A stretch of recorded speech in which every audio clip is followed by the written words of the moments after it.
안녕하십니까, 주식 공동생입니다. 오늘 배워볼 내용은 선긋기에 대해서 알아보도록 하겠습니다. 선은 보통 추세선과 저항선, 지지선 등 여러 가지가 있는데요. 오늘은 간단하게 추세선과 지지선, 저항선을 배워보도록 하겠습니다. 차트를 공부하실 때에는 꼭 필요한 내용이니 모르시는 분들도 오늘 공부를 해보셔서 기본 정도는 익히셔서 차트를 보고 기술적 분석을 통해서 매수 타점과 매수 타점을 한번 찾아보시길 바라겠습니다. 항상 말씀드리지만 주식시장에서 살아남는 방법은 공부해서 자기 것으로 만드는 것입니다. 자, 그러면 본론으로 선을 그을 때 여러가지 방법 중에 대표적으로 고점 추세와 저점 추세가 있는데요. 자, 고점 추세라는 것은 말 그대로 고점과 다음 고점들을 이렇게 이어서 선을 그으면 이게 이제 고점 추세라고 하는데요. 자, 추세는 보통 우리가 이제 알고 있는 이렇게 상승 추세 또는 행보 추세, 이렇게 하락 추세가 있죠. 자, 이럴 때 상승 추세는 고점이 점점 높아질 때 이렇게 추세가 이어지는 거고요. 저점은 고점이 점점 낮아질 때 이렇게 낮게 이어지는데요. 자, 보통 행보 같은 경우는 이제 수평으로 만날 때, 자, 여기 같은 경우는 이렇게 이제 살짝 하락 형태에서 이렇게 돌파가 나왔는데요. 자, 이런 식으로 긋고 여기서 돌파가 나왔는데요. 자, 일단은 여기서는 이렇게 하락 추세, 고점이 낮아진다 이렇게 보시면 되겠죠. 여기 같은 경우도 이렇게 나오고, 자, 크게 봤을 때도 이렇게 나오고, 자, 반대로 저점 추세는 이렇게 저점을 이으는 거죠. 자, 이런 식으로 앞에 있는 저점과 이런 점선을 이렇게 점을 긋고서 이제 잇는 거죠. 자, 보통 한 개와 두 개가 이렇게 이루어지면 다음 선을 이제 예측을 해볼 수 있는 건데요. 자, 여기도 마찬가지로 요 안에서도 이렇게 보시면은 일정한 패턴을 이렇게 만들어진 게 있어요. 자, 이렇게 여기 같은 경우는 이제 삼각수렴 형태인데, 자, 삼각수렴이라든지 이런 박스 형태, 그러니까 채널 형태에서도 이렇게 고점과 저점에 이렇게 채널을 긋고 이렇게 박스를 만들어서 이렇게 돌파했을 때 이렇게 상승분이 나온다. 이제 반대로 하락할 때는 이제 하락을 또 아래로 또 주가가 내려갈 수 있다. 이렇게 생각을 하시면 될 것 같습니다. 자, 보통 그렇고, 그리고 이제 저항 같은 경우는 주가가 이렇게 상승하다가 더 이상 올라가지 못하고 계속 이렇게 얻어맞는 구간. 자, 이것을 수평선으로 이렇게 점과 점을 이었을 때 만들어지는 선인데요. 자, 요거 같은 경우는 저항선. 반대로 캔들이 요 위에 있을 때는 요 아래에 있는 것들은 이제 지지선이라고 하죠. 자, 여기서 긋는 것은 여기서 이렇게 긋을 때 이것은 저항선이라고 합니다. 자, 이런 식으로. 자, 이렇게 선과 선을 이음으로써 우리가 이제 추세를 이렇게 추세라는 것을 이제 만들 수 있는데요. 자, 모든 종목에는 다 이렇게 차트를 보시면은 이렇게 상승과 하락을 반복하면서 이렇게 파동을 만들면서 이런 추세를 만들게 됩니다. 자, 보면 다른 종목도 한번 살펴보도록 할게요.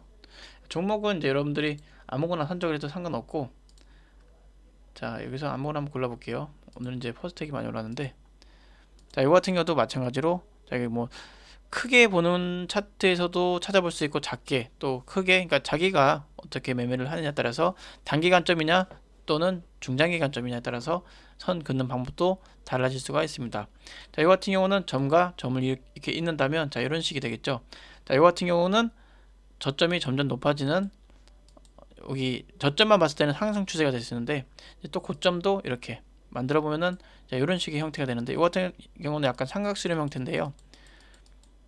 자, 이거 같은 경우는 이렇게 저점 추세, 고점 같은 경우도 이렇게 고점을 이었을 때, 자, 이렇게 돌파를 했을 때 이렇게 상승이 나온다. 반대로 아래로 가면 이제 이탈하면 또 하락이 나올 수 있겠죠. 자, 이런 식으로 또 이렇게 일정하게 또 캔들이 이렇게 만나는 구간이 있는데요. 자, 이런 식으로 그은다면 이제 그 선 긋는 거는 이렇게 고점을 긋을 수도 있고 또는 이렇게 캔들을 긋을 수도 있는데요. 그러니까 선들이 많이 만나는 이런 구간이 있잖아요. 자, 이런 구간은 이제 저항이라고 하는 거고요. 그러니까 지지선은 이렇게 이제 선을 대충 긋을 때, 그러니까 여러분들이 선은 이제 저항과 지지선 이제 긋는 건 많아요. 상당히 많은데 일단 제가 이제 크게 여러분들이 이제 보실 수 있는 구간만 한번 그어봤어요. 자, 예를 들어서 자, 여기 같은 경우는 이렇게 아까는 이 안에서 삼각수렴이라고 이제 고점과 저점이 이렇게 모아지는, 그러니까 삼각수렴도 이제 5가지가 있는데요. 그러니까 그거는 다른 제 영상에 보면은 나와 있는데요. 자, 지금 여기 설명하는 거는 이렇게 선 긋는 방법 중에서 저항선을 또는 지지선을 이렇게 긋는 방법이니까 이 내용을 중점적으로, 자, 보시면은 여러 가지 이렇게 만나는, 여러 개가 만나는 이런 캔들, 자, 여기가 지지선이다라고 이제 설명을 할 수 있겠죠. 자, 여기 같은 경우는 저항이 되는 거죠. 자, 이렇게 선을 그을 때는 이렇게 많이 만나는 거, 이렇게 웬만하면 이제 거리랑 터진 캔들을 이으면 좋은데요. 이렇게 규칙적으로 자주 만나는 이런 캔들들이 저항들, 만약에 이 선을 넘어갔다, 그럼 여기가 다시 새로운 지지선이 되는 거죠. 그러니까 캔들이 하나를 이렇게 선을 하나 긋고서 캔들이 아래에 있으면 여기는 올라가려고 하다가 못 가는 일종의 이제 매물벽, 즉 여기가 저항이 되고, 자, 돌파를 하면은 자, 내려왔을 때 여기를 밟는다, 여기는 이탈하지 않고 버틴다 이랬을 때 지지선, 이런 데가 지지선이라고 할 수 있겠습니다. 자, 선을 긋는 방법은 여러 가지가 있는데요. 그러니까 이렇게 크게 볼 수도 있고, 만약에 이제 이렇게 본다면 또 선을 이렇게 크게 보면 또 이런 식으로 그을 수도 있는데요. 자, 이렇게 크게 중장기관점에서 긋는 방법도 있고, 또는 이것을 좀 세분화해서 좀 작게 요한해서 이렇게 긋는 방법도 있고, 자, 여러분들의 이제 매매 방법, 그러니까 여러분들의 매매를 어떻게 하는 관점에 따라서 중기냐, 장기냐, 또는 단기냐에 따라서 이렇게 달라질 수가 있는 거죠. 또 여기 보면은 분봉에서 단타할 때도 마찬가지죠. 자, 분봉에서도 단타할 때 보면은 여기서도 이렇게 선과 선을 이어서, 자, 이런 식으로 이어서 이렇게 만들 수 있는 거죠. 이렇게 추세를, 여기는 상승 추세, 이제 이런 채널 박스 형태가 되는데요. 또 짧게나마 여기는 또 이렇게 삼각수렴 형태면서 이렇게 만들어지고, 그러니까 분봉에도 이것은 다 적용이 됩니다. 그렇기 때문에 여러분들이 단타를 할 때라든지 항상 이렇게 매매를 할 때 기술적 분석을 통해서 매매를 하는 분들은 이 선긋기에 대해서 항상 이렇게 공부를 하셔서 이게 사용을 하시길 바라겠습니다. 자, 여기 보시면 이것도 마찬가지예요. 자, 여기도 보면은 여기 안에서도 작게나마 이렇게 박스 형태가 그려지는데요. 자, 이런 식으로, 자, 여기서 만약에 이렇게 캔들을 이을 수도 있고, 이 구간만이죠. 여기만 한번 보시면 캔들을 이어서 이렇게 지지선을 이렇게 또는 저항선 만들 수 있고요.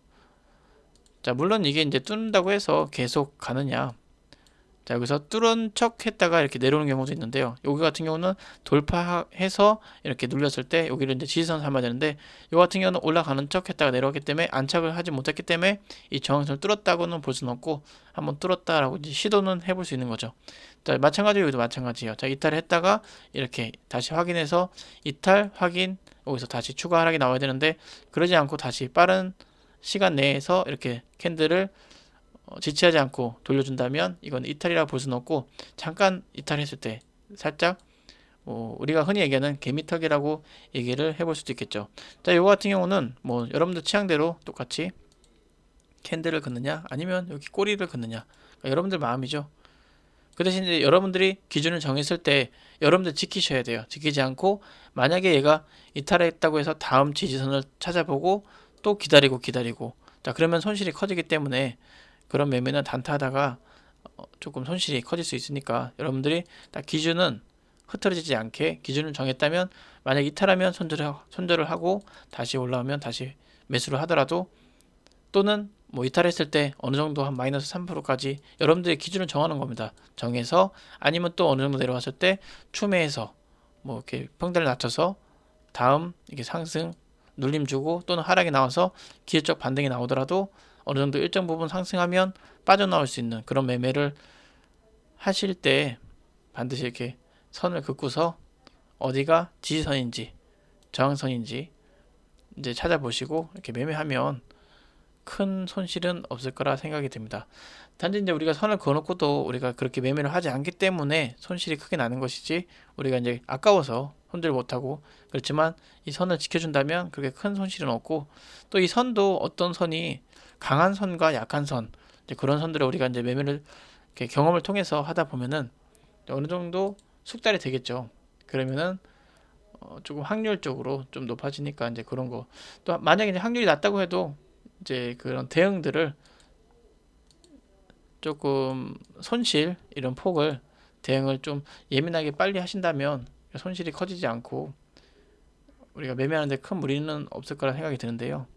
그러니까 이렇게 이런 매매를 하기 위해서라도 이렇게 선 긋는 방법, 이렇게 저점을 긋는 방법, 저점과 이 저점을 잇는 거예요. 자, 이렇게 그어서 이렇게, 그러니까 지나고 보면, 자, 이렇게 선이 그어졌을 때 지나고 보면은 우리가 여기서 사서 요 아래 사서 여기서 팔면 되지 않겠느냐라고 할 수 있는데요. 막상 이런 흐름들을 지나고 나면 이렇지만 그 당시에는 또 이렇게 매매가 쉽지는 않을 거예요. 그래도 이제 이런 식으로 이제 연습을 하다 보면 하락 중에서도 얼마든지 이렇게 찾아서 반등하는 자리, 이런 채널이나 이렇게 이런 데 찾아서 반등분 이렇게 수익을 얻을 수 있겠죠. 자, 근데 여기 같은 경우도 뭐 설명을 드렸지만 다른 제 거 영상을 보시면 나오는데, 초보자분들은 이런 하락하는 이런 박스 매매는 좀 어렵고, 웬만하면 이제 상승할 때, 그리고 이제 하락할 때는 별로고, 이제 행보할 때라든지 또는 행보를 마치고 상승할 때, 그때가 가장 좋은 그 스윙도 될 수 있고, 요 안에서 이 채널 안에서 지지선 추세 매매를 하긴 참 좋은 그런 이런 박스 모양이기 때문에 하락보다는 행보 마친 상승, 자, 이런 자리에서 찾는 것을 권유를 드리겠습니다. 그러니까 어려우면 계속 이제 끊임없이 차트를 많이 보시고 또 이제 읽으려고 노력을 하시고, 그리고 하나하나씩 그 만들어 가야 돼요. 그러니까 무조건 어렵다고 포기하지 마시고, 나는 차트 그릴지 모른다 이제 이렇게 하지 마시고, 여기 보시면 여기 안에 이제 일정한 패턴들이 다 있어요. 그러니까 어떤 종목이든 이렇게 만나는 지점은 저항선, 또는 이렇게 아래에서 만나는 지점은 RS 캔들 아래이기 때문에 지지선, 추세는 또 이렇게 그어서 이렇게 저점이 올라가는 추세, 고점이 내려가는 추세. 어떤 종목이든 다 있어요. 이렇게 보면은 여기도 이렇게 자주 만나는 구간, 여기는 저항선, 그리고 여기도 뭐 자주 만나는 구간, 여기도 만나고, 자, 이런 데는 여기는 지지선이면 여긴 저항선, 자, 이런 식으로 그 추세는 아까 설명드린 대로 이렇게 하락에는 이렇게 고점이 더 낮아지는 경우가 있는데요. 자, 이것을 이으면은 이렇게 고점 추세, 저점 추세는 이렇게 이었을 때 저점 추세, 자, 이런 식으로 이어서 삼각수렴해서 이탈하면 이렇게 하락도 나오고, 그러니까 이렇게 크게 그릴 수도 있고, 또 이 안에서도 얼마든지 찾을 수 있어요. 자, 여기도 보면, 여기도 이렇게 보면 이렇게 만들어지잖아요. 자, 여기는 이제 지지선, 여기는 저항선, 자, 이런 식으로도 나눌 수 있고요. 그러니까 여러분들이 이 안에서 또 찾을 수 있어요. 그러니까 여러분들이 이거 안에서도 얼마든지 뭐 이런 추세도 만들 수 있고, 이런 추세도 만들 수 있고, 그러니까 여러분들 이제 이렇게도 만들 수 있고, 그러니까 이 안에 있는 이 선과 선을 이은 것 뿐이에요. 그러니까 어렵게 생각하지 마시고 그냥 천천히 계속 해보려고, 또 이제 보고 읽으려고 노력을 하다 보면은 언젠가 여러분들도 선 긋는 거는 자유롭게 하실 수가 있으실 거예요. 그러니까 처음에는 연습할 때는 이렇게 단타할 때도 그렇고 이렇게 선을 긋는 연습 많이 해보세요. 이렇게 차트에다가 많이 낙서를 해보시고 자기가 직접 이렇게 쭉 그어보고, 추세가 이렇게 살았구나 했을 때 매수 타점은 이쪽이고, 그렇죠? 매도 타점은 이렇게 똑같이 그었을 때 위로 올라가면 매도 타점. 이게 보면 차트를 보면은 이렇게 보면은 여러분들 뭐 아시는 이런 패턴들도 보일 거고, 이렇게 헤드앤숄더 고점 추세가 나오면은 이제 하락하면 이탈할 가능성도 있다, 뭐 이렇게 예측도 해볼 수 있고, 또 다시 회복하면 또 여기서도 이렇게 매매를 해볼 수 있고, 요거는 이제 이것저것 여러분들 공부를 많이 하다 보시면 다 여러분들께 되면 굳이 이렇게 보지 않아도 차트를 딱 보면은 상승하겠구나, 어느 정도 예측을 가능해집니다. 그때까지 이제 여러분들이 하나하나씩 조각을 맞추면서 공부를 하셔서 여러분들이 이제 뭐 매매하실 때 큰 도움이 되시길 바라겠습니다. 영상이 도움이 되셨으면 구독과 좋아요 부탁드리겠습니다. 감사합니다.